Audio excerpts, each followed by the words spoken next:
د امریکایان دلته موږ سره کرکټ ته لکه چې راغلو یا د فوټبال میچ و را سره چې دوی به مو وژني موږ به ورته غږ نه کوو، دوی به مو وژني موږ به ورته رڼې رڼې ګورو، دوی به د ما په کور چاپه اچوي زه به ورته ژاړم اوښکې به تویم، دا به د ما بچي په شهادت رسوي موږ به ورته سندرې وایو، دوی به د موږ جنازې بمباروي، دې ته به مو نه پرېږدي چې خپل بچي ښخ کړو، هغه په خپلو بچیو اوښکو تویولو ته مو نه پرېږدئ. او هغه څوک چې اسټرالیویان او امریکایان یې وژلي دي هغه قاتلان شو.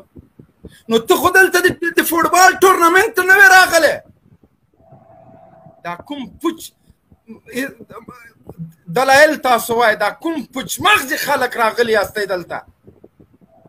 په دې باندې موږ افتخار کوو چې د موږ یو افغان ورور په دې جرم زنداني ده چې امریکایي وحشي ځناور یې وژلي دي، د ناټو فوجیان یې وژلي، افتخار پې باندې کوو.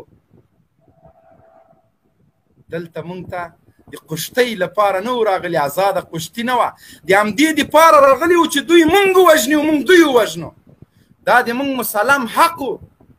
چا د امریکایانو ته ویلي چې د موږ په انګړ باندې راشه، په بام مو کته شو انګړ ته مو راکوز شه، هغه مقدس انګړ د افغانانو چې یو ورور هغه کور ته ننوځي نو دروازه به ټکوي. شخصا زه د ما ورور د ما کور ته بې اجازې نشي راتلی او نه زه د ورور کور ته تللی شم، دروازه به ټکوم، پاس له هغه به زه کور ته ځم. د داسې باعزته افغانانو انګړ ته شین سترګې امریکایان له بامه کته شوي دي، د تورسرو په کوڅیو کې لاسونه وهل. ته په دې نه یې خبره بې ضمیره بې غیرته افغانه، ځان ته افغان وایه سوسیال خوره او کلبسه خوره چې امریکایان د خویندو لمنې پورته کوي تلاشي ترې نه اخلي. هغه څوک چې دغه مردګوان یې وژلي دي هغه ته تروریستان وایه، هغه څوک چې د دوی په قتل مجرمان دي هغه هلته په زندان کې اوسېږي. عجیبه منطق ده، عجیبه دلایل دي. که دغه طالبان نه وای موږ د افغانستان د اسلامي امارت د اتلانو د مجاهدینو د غازیانو د احسان پوره وړي یاستو چې موږ له دغه حیوان صفت امریکایانو او د هغوی له غلامانو نه آزاد کړل. نن چې زه ځان ته افغان وایم طالب جانه دا ستا د برکته ده، دا تا قربانۍ ورکړي، دا تا وینه تویه کړې، دا تا بچي پرېښي دي، تا نهرې تېرې کړي چې نن زه د ازادۍ جشنونه لمانځم. د موږ ترانه خوانان سندرې او نعتونه وایي، زمزمې کوي. دا د تاسو د وینو تویدلو برکت، دا د تاسو فداکارۍ وې. که دغه د اسلامي امارت د ګوتو په شمار اتلان او غازیان نه وای نن به د موږ په افغانستان کې کم حالت و. موږ په برما کې ولیدل هغه بې کسه او بې څوکه مسلمانان چې په خپله د چړو خولې ته ځان ورکوو، لاسونه به هم خپله تړل، دومره تکلیف هم د کفارو نه کوه، مرۍ به پرې راکش کړه. ته خدای هغه دردونکي ویډیوګانې د برما تاسو نه دي لیدلي؟ تاسو د فلسطینیانو هغه د معصومو فلسطینیانو وینې چې هدر تللې او تویېدلې تاسو نه ولیدلي؟ هغوی طالب جان نه درلوده.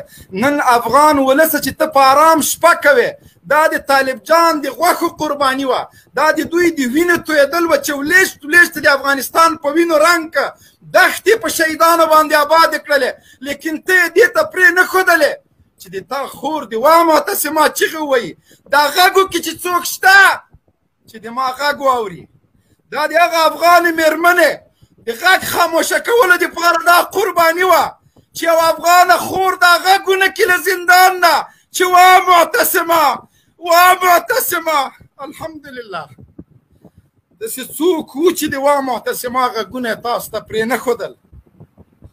د موږ خویندې بې ورونو نه دي، بې څوکه نه دي، دا د طالب جان قربانۍ وې چې د موږ د خویندو غږونه مسلمانانو وانه اورېدل. د هر خور د دفاع په خاطر سلګونه طالبانو قرباني ورکړې، خو د موږ د خویندو د وا معتصما غږ چا نه ده اورېدلی. دا درد به بیا چیرته و چې یوه خور د امریکانو په زندان کې د وا معتصما چغې وایي، دومره څوک دې نه وي چې دفاع ورنه وکړي.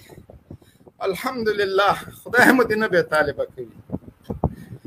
اول که د ما خور داسې بې څوکه شي چې امریکایان ورسره زنا وکړي، وحشت او بربریت وکړي، او هغه د وا معتصما چغې ووایي او طالب نه وي سر ګریوان کې کته کوي، دا د طالب قرباني وه چې نن د تا خور د وا معتصما چغې نه وهي.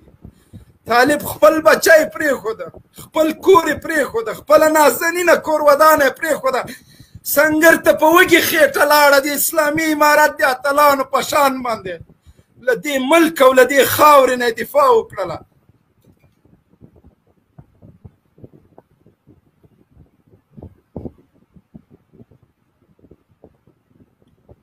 د اسلام بلبله الله دې په آواز کې برکت واچوه. الله دې تا غوندې بلبلان موږ ته زیات کړي. تاسو درته په یقین وایم انجینر صاحب محترمه، په یقین درته وایم چې د اسلامي امارت اتلان او غازیان نه وای، سبا به د موږ لورګانو د وا معتصمات چغې وهلې او څوک به یې د غږ اوچتولو نه و. نن په طالب جان فخر وکئ. الله پاک یو نعمت درکړی د افغانستان ولسه، دغه نعمت که نه وای تا به څه کوه؟ اسلامي امارت اتلانو د احسان پوره وړي یاستئ. ته ورسه په دې سنګر کې مجاهدین وګوره، په پښو یې چپړکې نشته، بچي نهار په کور کې ناست دي، خو د امریکا له امپراتوري سره لګیا د ډغرې وهي. ته هغه ته پنجاپی وایې شرمېږې ولې نه؟ سبا به د رب العزال دادګاه ته ولاړې، په کومو سترګو به ورته ګورې چې د جهاد غیرت نه لرې، اسلامي امارت سره د کومک غیرت نه لرې، دا غیرت نه لري چې ټوپک واخلي له خپلو خویندو میندو نه له قرآن نه دفاع وکړې. هغه قرآن کریم چې همدغه امریکانو درته په ډز وویشته، د دې ذمهواري خو تنها د طالب نه و. ته مسلمان نه یې،